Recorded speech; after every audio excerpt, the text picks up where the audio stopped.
Oye, vamos a ver, supongamos que somos multimillonarios, ¿no? Y entonces queremos organizar la mejor educación posible, ¿no? Y tenemos todos los recursos.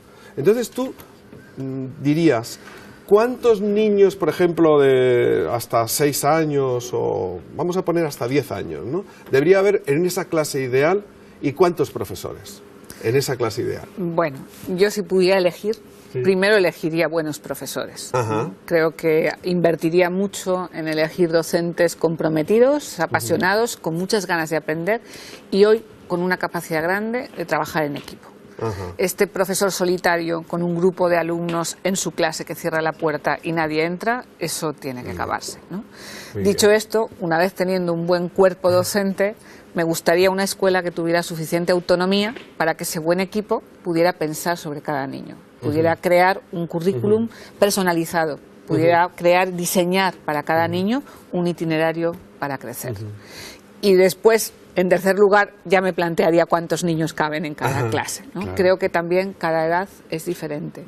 Claro, y también, digamos, a veces no el tipo del grupo de niños que son, si la procedencia, si son niños que vienen de otras culturas, si son niños que vienen de hogares desestructurados, todo eso cambia. Yo creo que la cosas, flexibilidad nos ayuda, porque es necesario que en algunos momentos, en una parte de la jornada escolar, los niños estén en equipos y en grupo, aprendan a convivir. Precisamente si tienen un grado grande de diversidad, necesitan aprender a ser aceptados y aceptar ellos también esa diversidad.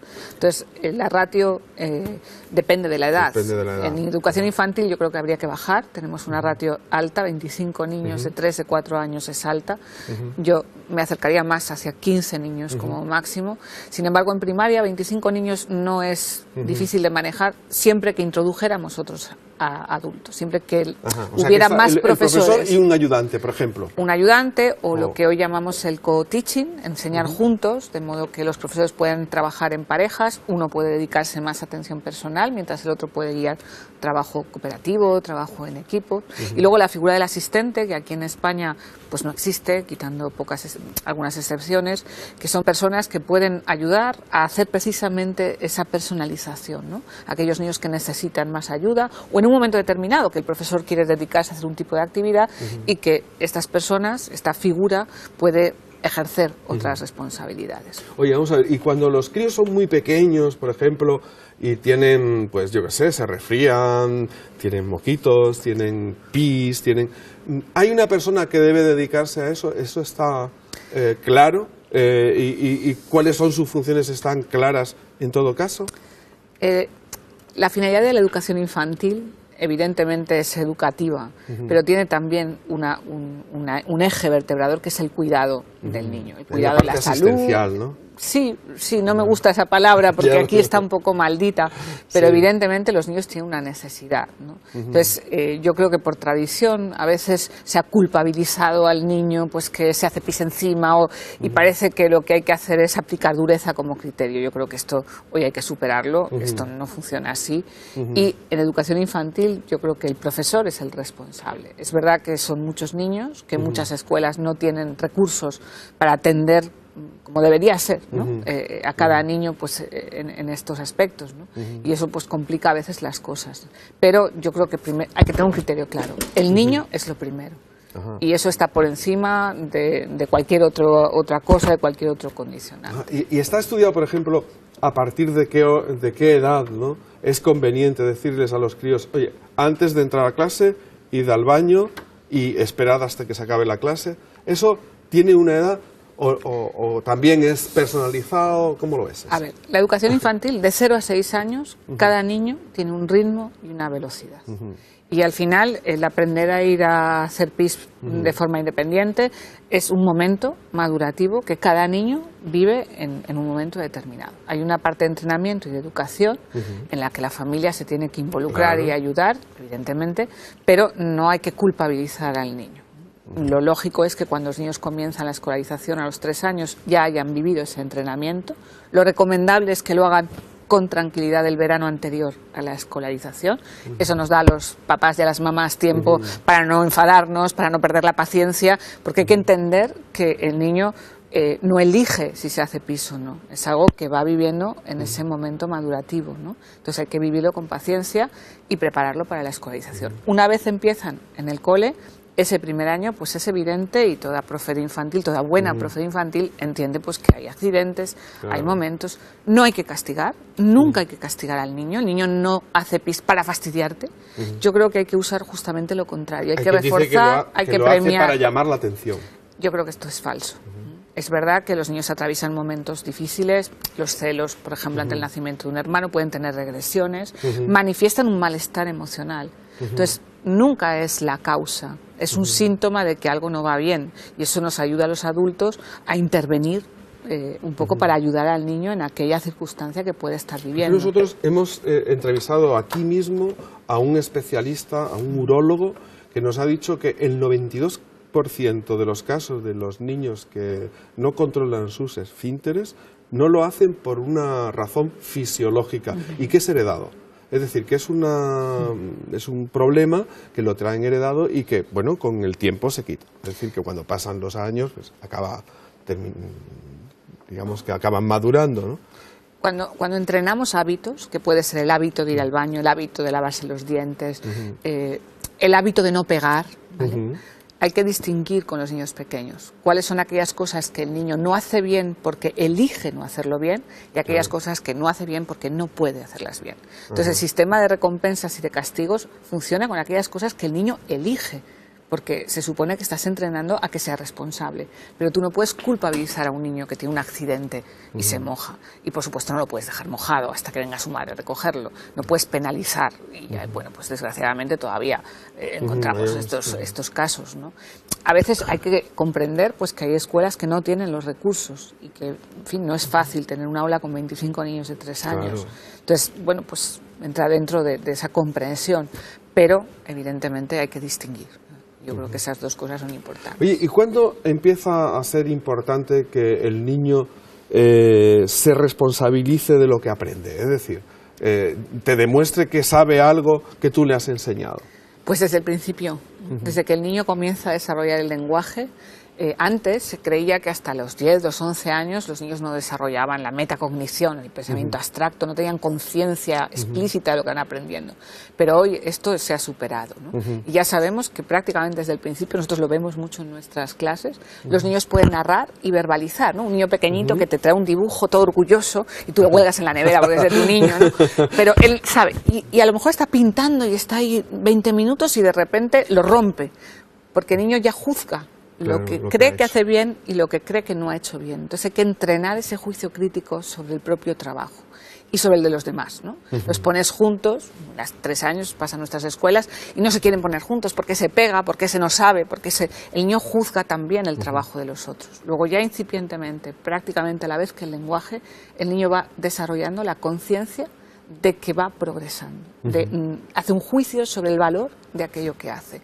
Y por lo tanto es momento desde el principio de educar y entrenar esto para que sea constructivo y no destructivo. Claro, porque, por ejemplo, ¿qué opinión te merece a ti eso de que el niño que aprende antes una cosa va a la mesa donde están los otros niños que han aprendido antes a hacer esa cosa y el que aprende después con los que aprenden después?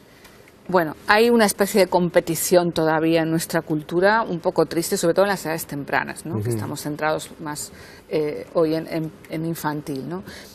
Yo creo que se hereda ya de la prisa que tenemos los padres a que el niño aprenda, ¿no? Esta obsesión de que viene el padre... Que sea el primero. Que viene en septiembre el padre, mi hijo este verano ha aprendido a leer, ¿no? Y tú dices, pues pobre niño, ¿no? Que si no tenía nada mejor que hacer este verano, que estar usted con las cartillas. O sea, al final es esa prisa, ese orgullo, esa preocupación, y yo creo que esto hay que superarlo, ¿no? El niño va aprendiendo muchísimas cosas y todos los niños destacan y hacen bien alguna. Claro. Entonces es muy importante ir reforzando aquello que el niño hace bien.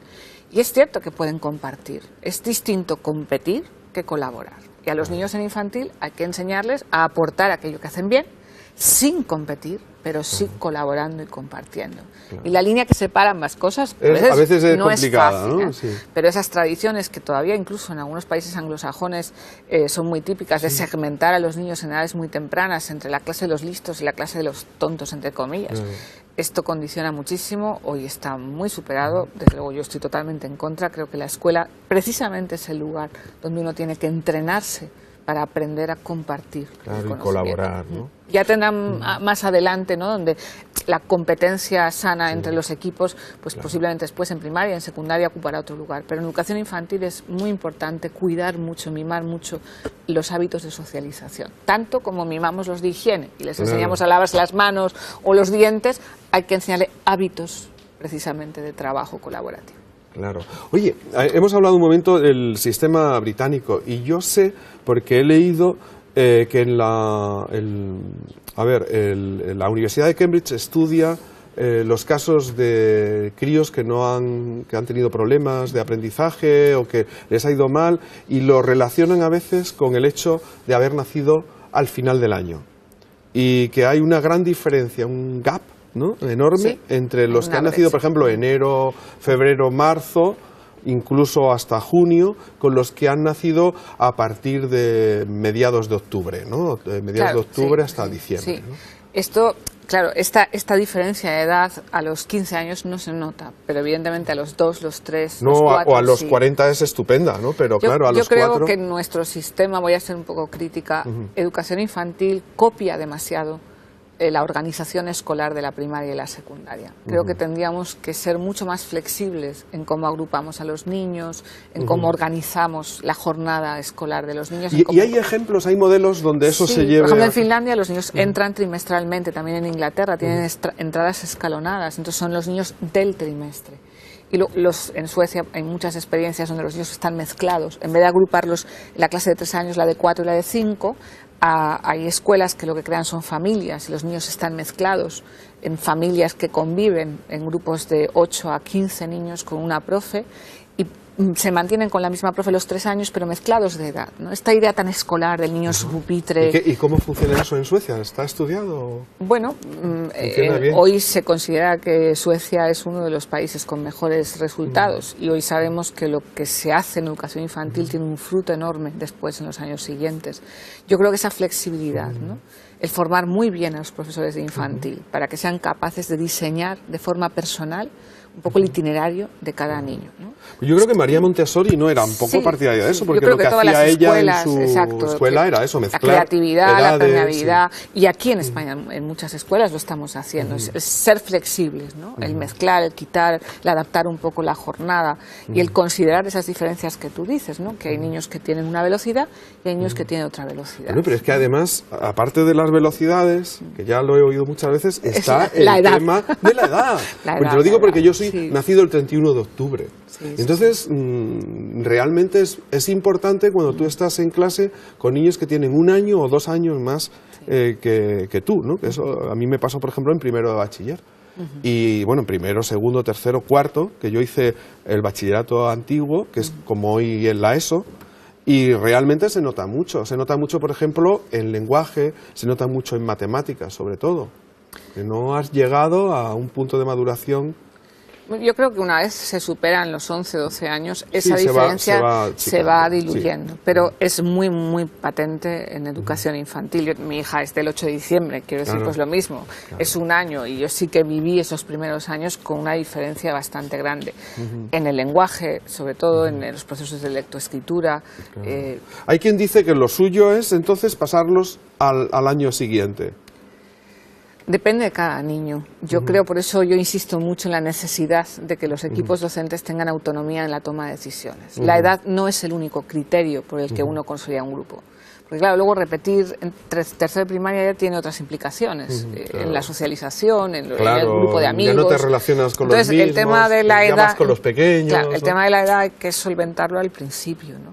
Y luego es reducir esa presión academicista, ¿no? De todos los niños tienen que llegar a hacer determinadas cosas en el primer trimestre, en el segundo trimestre, ¿no? Esa visión un poco que impone la visión de la secundaria sobre una clase de educación infantil, ¿no? Y eso yo creo que es lo que tendríamos que superar.